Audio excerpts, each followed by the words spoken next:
Transcription number 35. Ready? Start. Mr. Vice Chairman, Sir, I welcome the budget proposals for the year 2012 to 13, which are all comprehensive and which embrace most of the development plans that we have envisaged for the establishment of a socialistic society in this country.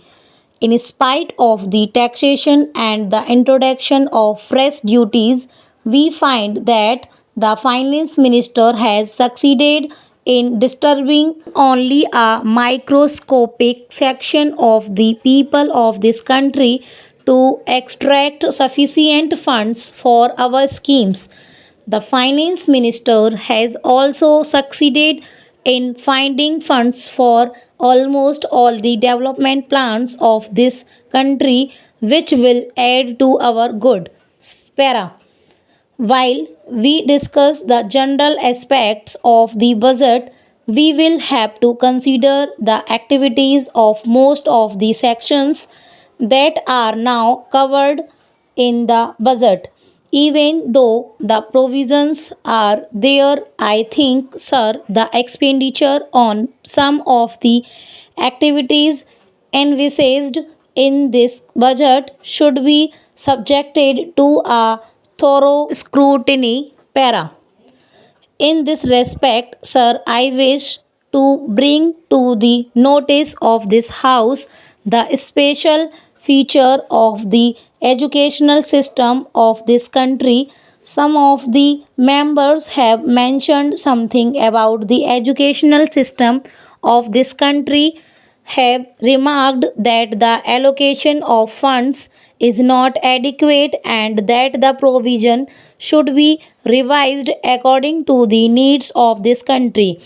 As the honorable member was speaking in Hindi, I did not thoroughly understand what he meant, but still, sir, the educational system has created a sort of confusion in our country over the last 15 years, and every now and then we had been changing the schemes and plans for educating our children, and various states have adopted different schemes which have actually created a feeling of disintegration among the people of this country.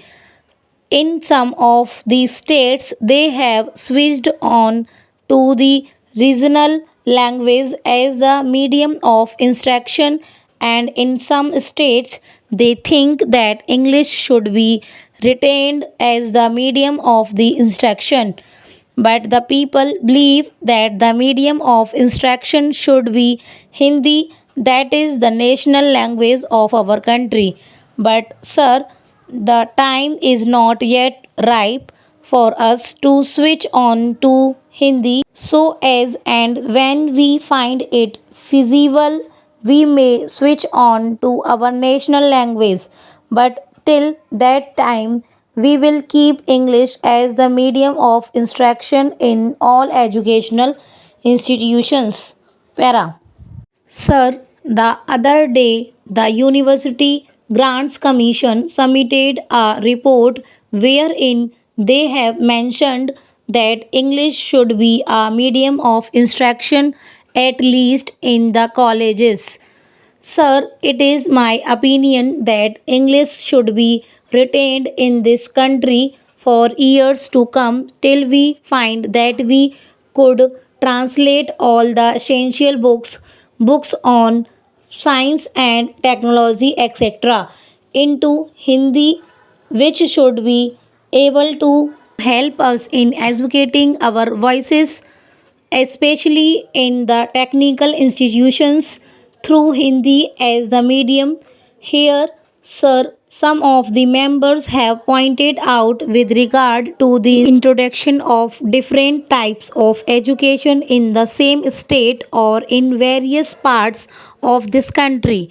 We find that a majority of the children of our country are educated in the basic system, which brings out, as far as I know, second class citizens in this country who are to be governed by the boys who are sent to the public schools.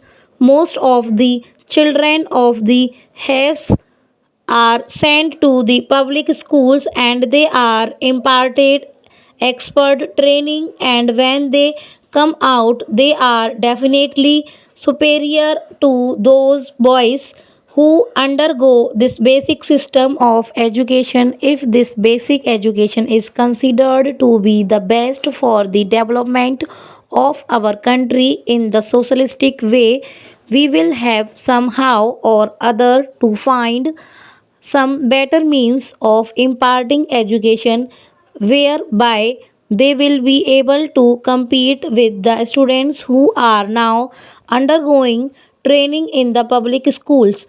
Unless we do it, we will be creating, as I previously mentioned, a second class of citizens in this country.